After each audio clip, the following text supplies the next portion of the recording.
A lot of teams that starts their competition journey will start by building a very small driving base, something very simple, maybe like this one.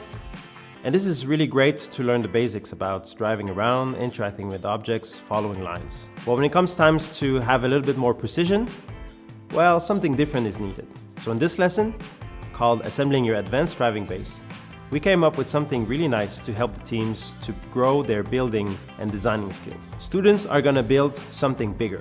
And to make sure that everybody is active, that everybody builds something, we made it modular. Some students will build the left and the right part. Some students are going to build the front and the back part. When the modules are put together, sky's the limit. So when teams are building a driving base, they should be able to explain the different features of it. In our case, we've used the large motors as propulsion, the large wheel for precision. We've integrated a clip-on and off features for different tools on different missions. And we are also using 2 color sensors to follow a line on each side of the robot. Well, all the rest has to be done by programming it. Isn't that cool?